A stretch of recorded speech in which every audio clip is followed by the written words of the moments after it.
Good Vach, Shavua Tov, a good week to you, my holy sisters and brothers. It's great to be learning with you on a Saturday night. That's how we start the week off right. Let's light up the darkness.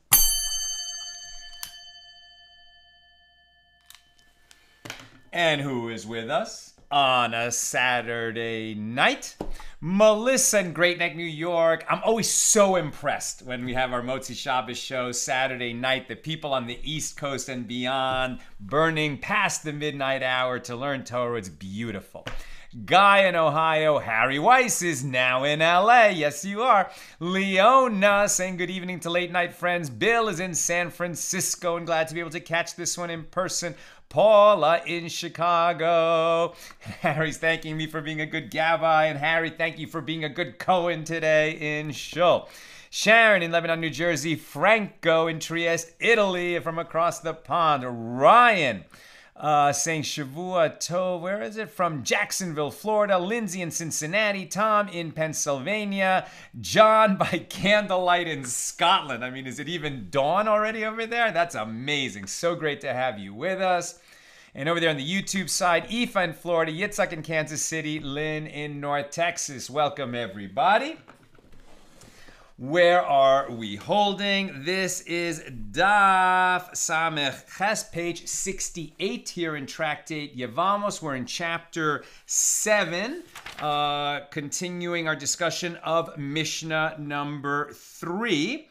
And generally, this chapter we're dealing with not so much Yibum, although Yibum just keeps coming up. Generally, this is the tractate on the laws of levirate marriage, but here we're taking a closer look on some of the ramifications and implications of various activities concerning marriage and prohibited marriage, particularly when priests or high priests marry women who are unfit for them. Because a priest can't marry a divorcee, a high priest can't even marry a widow.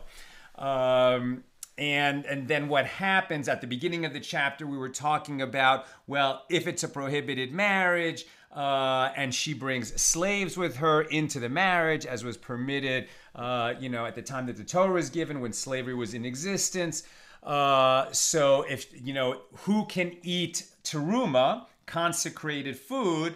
Only priests and their immediate family, and persons that they have acquired with money. So it says that in the Torah. So when slavery existed, if a slave was purchased by a priest, then that slave could eat consecrated food. Even though, as I've said a few times, like the greatest, most prominent Torah scholar in the world, who's not a Cohen, could never eat teruma. A slave in the home of a Cohen could. But what was interesting is to note, and it's in this week's or this past week's Torah portion in Amor, that a servant of a priest, meaning a hired servant, the butler of the priest who's not his slave, could not eat teruma. So only the priest, his wife, their children, and then, for example, the daughter of a priest, translated here in the Koran Talmud as a priestess, which they're taking sort of literally from the Hebrew, right? A Cohen is a priest, and then there's the word Kohanes, right? And so that means the daughter of a priest. And I think that maybe that, and I guess in modern Hebrew, or in Sephardic Hebrew, they would say Kohanet. But in Ashkenaz, it's Kohanes. And what's interesting about that is I think like a lion and a lioness, that suffix, I wonder if that comes from the Hebrew, right? That's where you get the female version of something. At any rate, the daughter of a priest can eat teruma, consecrated food, while she's living in her father's house. If she goes out and gets married and she marries a priest, okay, so then she can keep eating teruma now in the household of her husband. But if she marries a non-priest, she cannot eat teruma anymore.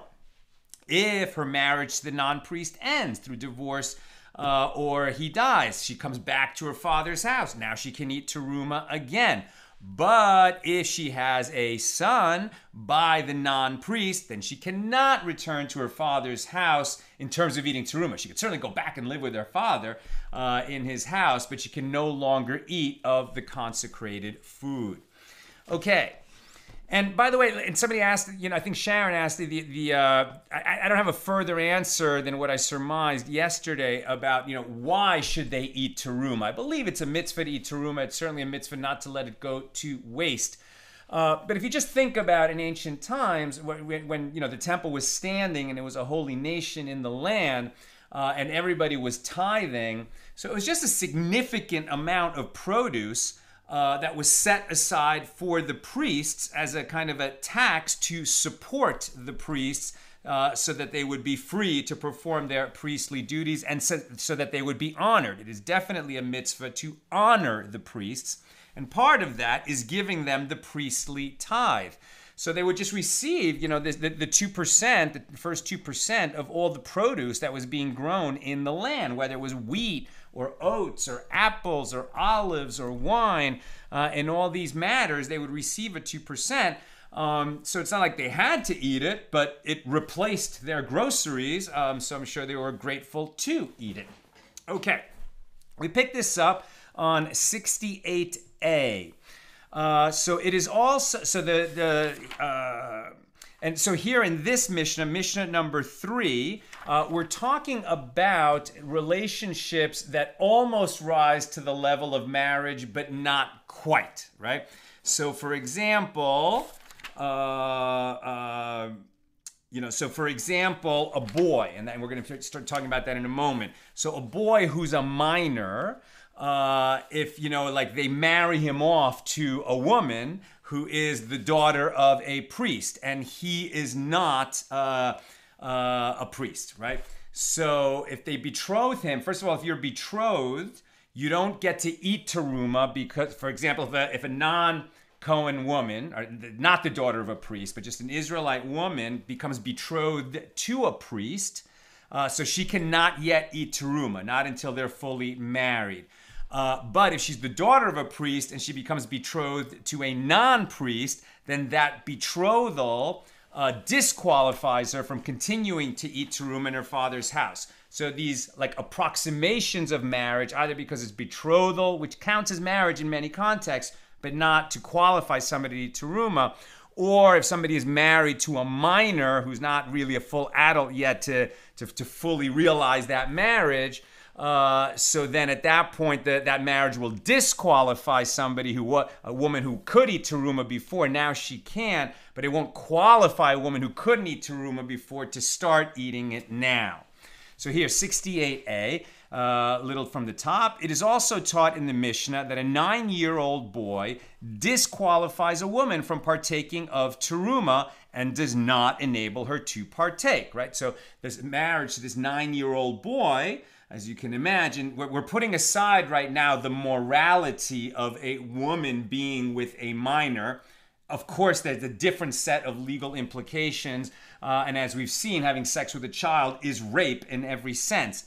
Seduction of a minor is rape. But here we're talking about the sort of significance for marital law and for the concept of eating teruma. So if the family married this 9-year-old boy to this woman, then, if she was the daughter of a priest, and this is a non-priestly boy, so that marriage disqualifies her from eating teruma. Conversely, if the boy is a priest and the woman comes from a non-priestly family, it's not a full marriage yet, and it does not qualify her to eat teruma. Now, it enters our mind that the Mishnah is referring to a widow waiting for her Yevam, who is 9 years and 1 day old. Now, that's a situation that could really happen, right? So a woman is married to a man, and he dies, and he has one brother, and it's a young brother. The young brother is only 9 years and 1 day old. So the Gemara therefore inquires with regard to what is this taught. If it is with regard to disqualifying her from partaking of teruma, a younger Yavam also disqualifies her, as a levirate bond was created and she cannot return to her father's house. Right, the daughter of a priest who married an Israelite, a non-priest, so now she can no longer eat teruma, and if she has, and then he dies, so she would return to her father's house where she could once again eat teruma. But If the one who died had a brother and he died childless, so now she has a levirate bond with this brother. So she still can't eat teruma until she performs chalitza with the yavam. Then she would return to her father's house. Or if she performs yibum with the brother, then she doesn't return to her father's house. She's once again married to a non-priest.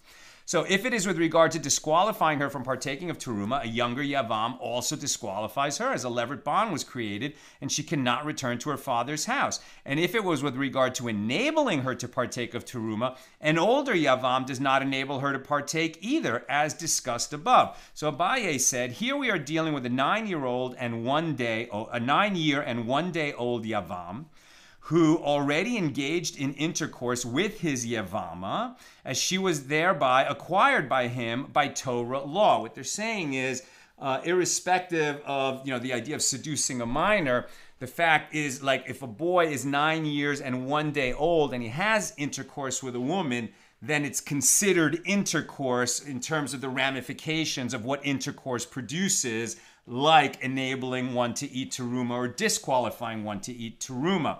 If he's younger than that, even though he was sort of raped by this adult, it's not considered that they had intercourse at all. She might be guilty of rape, but she's not going to be qualified or disqualified from eating teruma.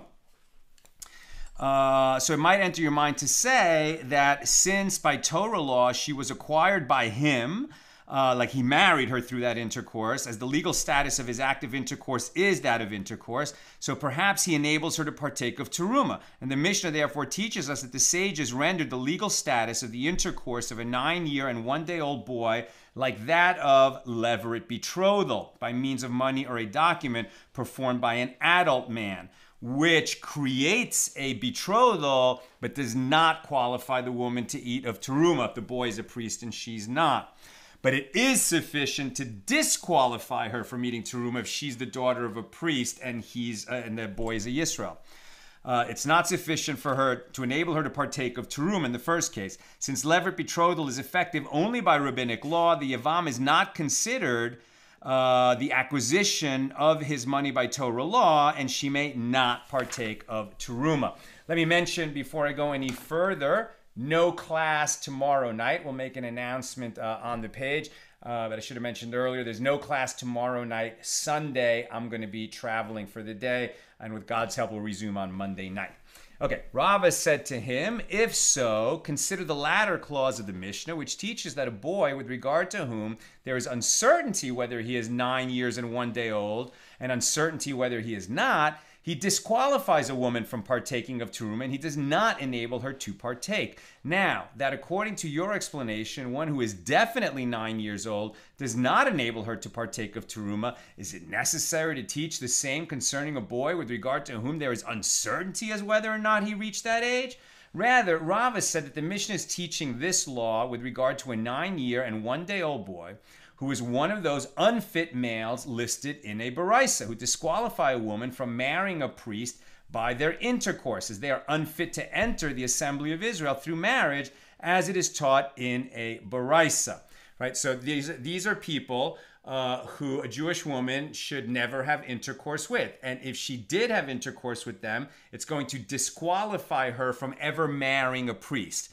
Right? If she had sex with one of these guys, it's a transgression, but afterwards she can go on with her life and marry a man that is fit for her. But if she has sex with one of these guys, she's going to be disqualified from ever marrying a priest.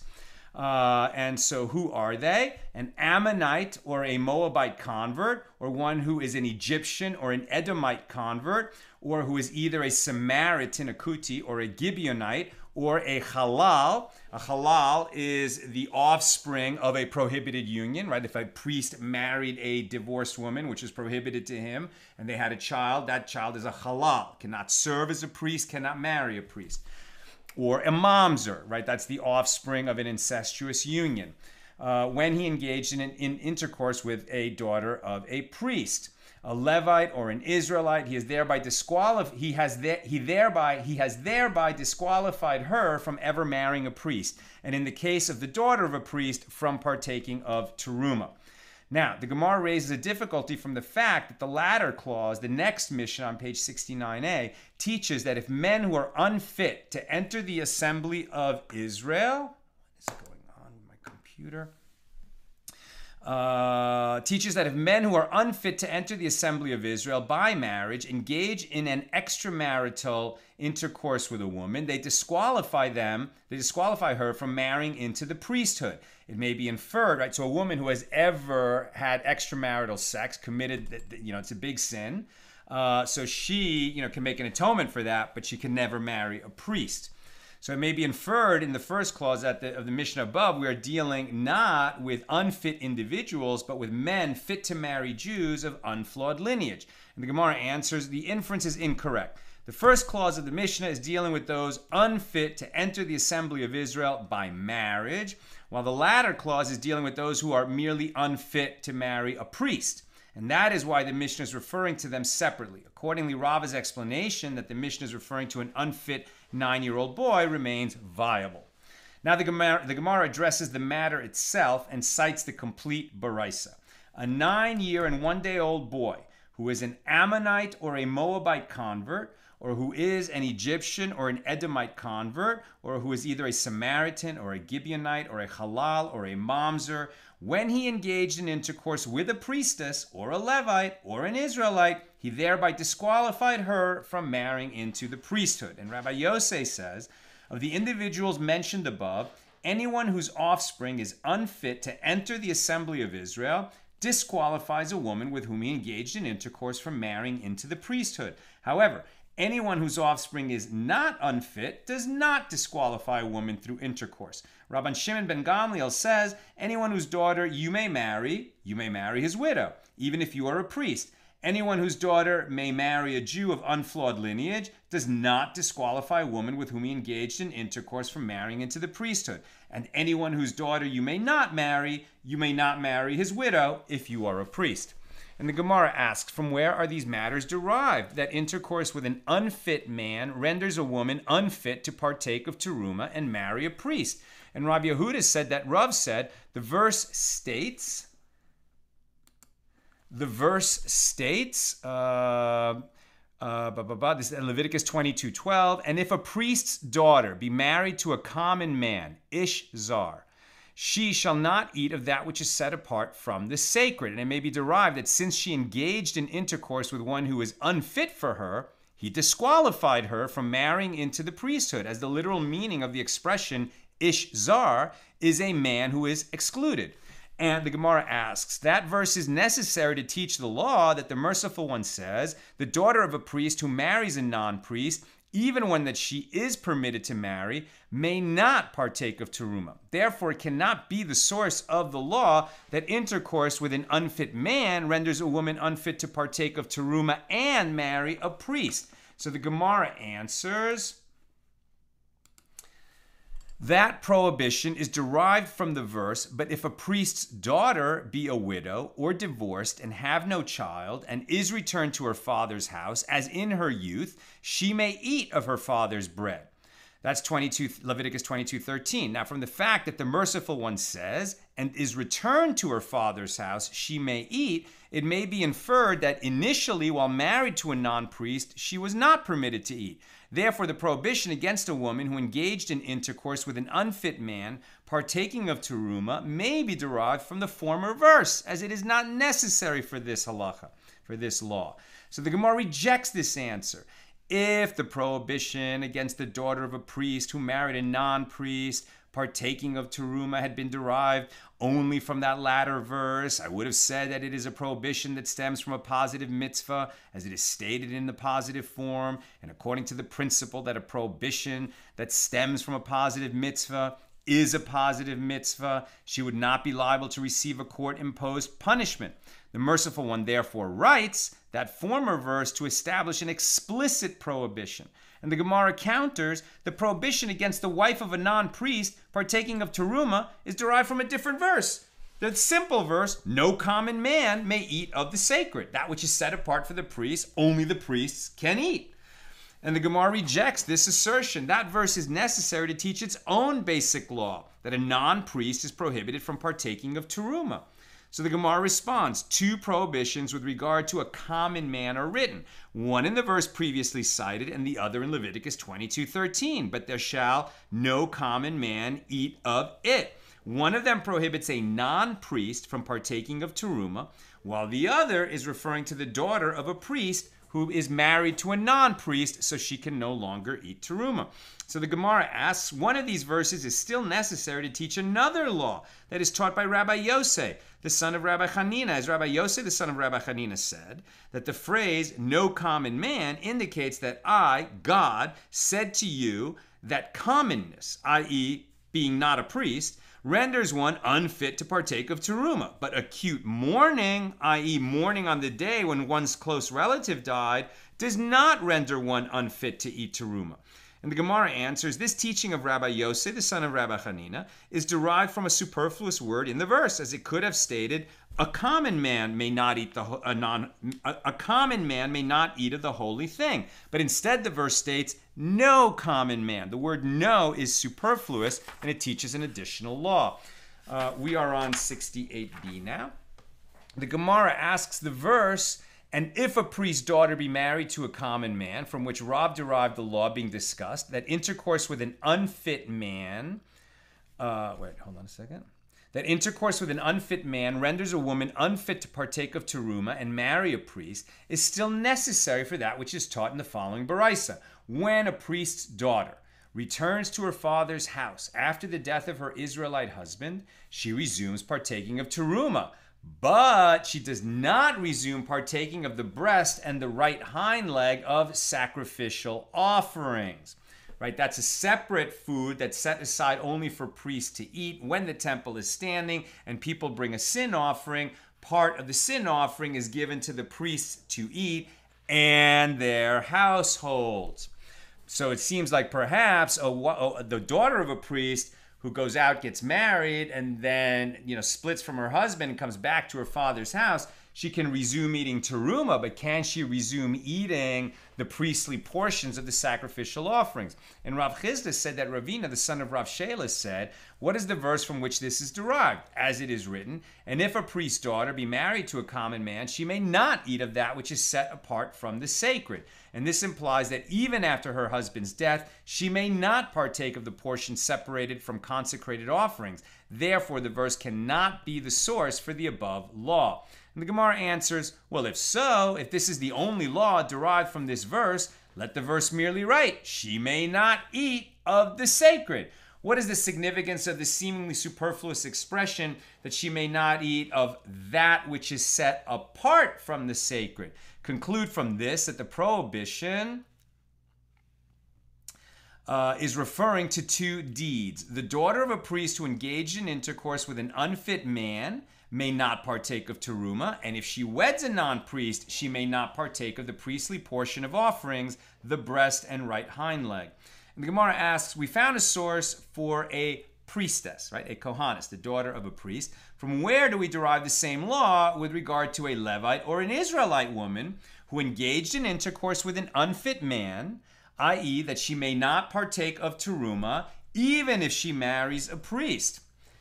I think if she's been with this unfit man, she's not allowed to marry the priest. If she did marry the priest, is she going to be allowed to partake of teruma? Apparently not. The Gemara answers that it is Rabbi Abba who said that Rav said, the verse states, but if a priest's daughter be a widow or divorced, it could have begun if a priest's daughter. The word it says, but if a priest's daughter be a widow or divorced, etc. It could have just said, if a priest's daughter be widow or divorced. The word but at the beginning, which is made with the prefix vav, right? So, in Hebrew, when you don't have a word for and, you just add the letter vav at the beginning of a word, and then it means and the following, but it could also mean but the following. So the prefix vav could mean and or but. Here, in this case, it is seemingly superfluous, and therefore it may indicate the expansion of the prohibition to include additional women. So here, too, it may be derived from the distinction between the phrase, if a priest's daughter, and the phrase, and if a priest's daughter, which utilizes the prefix vav, that the Levite and Israelite women are subject to this prohibition as well. So the Gemara asks, in accordance with whose opinion is this exposition possible? it is in accordance only with the opinion of Rabbi Akiva, as he derives laws when there's a vav in front of a word. He will use the vav prefix to derive laws. But maybe the other rabbis don't. And the Gemara responds, even if you say it is in accordance with the rabbis who disagree with Rabbi Akiva and who do not derive laws from the prefix vav, still the entire phrase, and if a priest's daughter, is superfluous in the verse, as the previous verse already mentioned the priest's daughter. We know we're talking about the priest's daughter. Therefore, the inclusion of Levite and Israelite women in the prohibition may be derived from the entire expression, which uses this superfluous phrase. So the Gemara asks, we found a source for the woman's disqualification from partaking of teruma. From where do we derive that she is disqualified from marrying into the priesthood? Right? So if she had intercourse with an unfit man, she is both disqualified from ever eating teruma and from ever marrying a priest. So the Gemara counters, is that to say that we did not include a Levite and an Israelite woman in the verse, but if a priest's daughter be a widow or divorced, etc., with regard to their marriage to a member of the priesthood? The derivation that a Levite and an Israelite woman are included in this verse was clearly with regard to their marriage to a priest. As if the inclusion was with regard to teruma, are these women fit to partake of teruma ever? Regardless of their having engaged in intercourse with an unfit man. They only become fit to eat teruma when they're married to a priest. Clearly, their inclusion pertains to their marriage to a priest and their partaking of teruma when they're his wife. So the Gemara rejects this assertion. Why not? Why can't the inclusion be referring to the partaking of teruma exclusively? You find that possibility when she partakes of teruma due to her son. This would be a woman who was the daughter of an Israelite. She was not permitted to eat teruma. She married a priest. Now she's permitted to eat teruma. They had a child together, let's say a son. So the son of a priest is a priest. Then her husband dies. She can continue to eat teruma because of her son. Because of her son, as the single mom now of a priest, he enables her to eat teruma. If an Israelite woman has a son from a priest, she may partake of teruma. Therefore, it is necessary to include a Levite or Israelite woman in the prohibition against partaking of teruma if she engaged in intercourse with one of these prohibited men. So the Gemara responds, the halacha that this woman does not partake of teruma due to her son is deduced through a kal v'chomer inference, like this. If a priestess, the daughter of a priest, who partakes of teruma by virtue of her own sanctity as the daughter of a priest, is disqualified from partaking of teruma by an unfit man who engaged in intercourse with her, then with regard to a Levite or an Israelite woman who partakes of teruma only due to her son, is it not all the more so that it would be prohibited for her to partake of teruma after this prohibited act? And the Gemara rejects this kal v'chomer inference. But that provides support for the contrary reasoning. It is logical that a priestess who is herself sacred is disqualified by intercourse with an unfit man. However, with regard to this woman who is not sacred in herself, but who eats teruma only on account of her son, so maybe for her, intercourse with an unfit man does not disqualify her. Rather, the prohibition against these women marrying into the priesthood is derived by a different kal v'chomer inference from the case of a divorcee. If a divorcee who is the daughter of a priest who is permitted to partake of teruma is nevertheless prohibited from marrying into the priesthood, as it is written in the Torah, then with regard to this woman for whom it is prohibited to partake of teruma, is it not right that she should be disqualified from marrying into the priesthood? The Gemara raises an objection to this kal v'chomer inference. But do we warn, i.e. do we deduce a prohibition through logical derivation? The Gemara answers, this is not a new prohibition. Rather, it is merely a revelation of the above prohibition's scope. In other words, the prohibition against marrying a priest is subsumed under the prohibition against partaking of teruma. We're not creating a new prohibition through logical derivation. We are clarifying the existing prohibition. Now that the source has been established, the Gemara asks, and perhaps you should say that this law pertaining to a woman who engaged in intercourse with a man unfit for her applies only to those liable to receive charis, excision, death at the hands of the heavenly court for their act of intercourse, but not to intercourse with a man who is unfit to marry into the assembly of Israel. And the Gemara answers that the merciful one states in the Torah, if a priest's daughter be married, indicating that this law is referring to those who can have a valid marriage, while those liable to receive charis for their act of intercourse are not fit for marriage. I'm almost done. If you have questions or comments, get them in. The Gemara asks, if so, a Gentile or a slave who engaged in intercourse with a Jewish woman should not have disqualified her from marrying into the priesthood, as they are not permitted to marry her. The Gemara answers, these disqualify her, as derived by Rabbi Yishmael. As Rabbi Yochanan said in the name of Rabbi Yishmael, from where is it derived with regard to a Gentile or a slave who engaged in intercourse with an Israelite woman or with a priestess or a Levite woman that they have disqualified her, as it is stated, but if a priest's daughter be a widow or divorced and have no child and is returned to her father's house as in her youth, she may eat of her father's bread. And the verse is referring to a man who has potential widowhood. The verse is referring to a man who has potential widowhood and divorce with her, excluding a Gentile and a slave who do not have widowhood or divorce with her. She cannot have a valid marriage to a Gentile or a slave. Therefore, she can't be a widow or a divorcee of a Gentile or a slave. Therefore, they disqualify a woman from marrying into the priesthood through sexual intercourse, even if she does not have a child with them.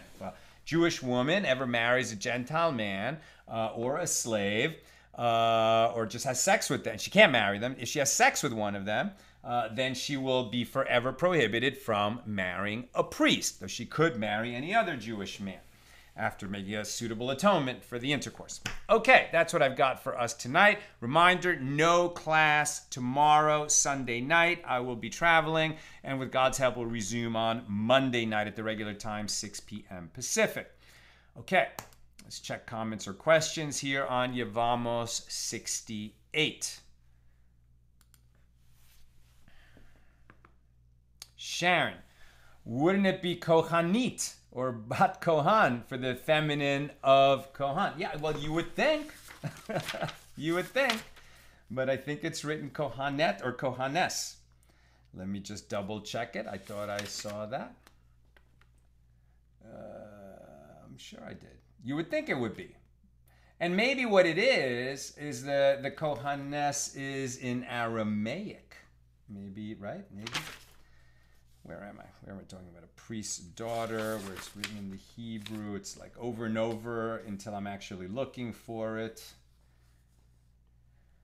And then the words are swimming in front of my eyes and I can't find where it says a priest's daughter. Come on.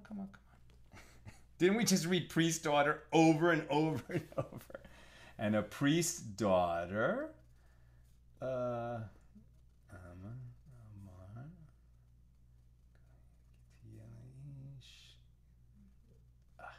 don't know. Now I can't find it. But before I saw Kohanis, for sure. I don't know. Anyway, Sharon, you probably know Hebrew better than me.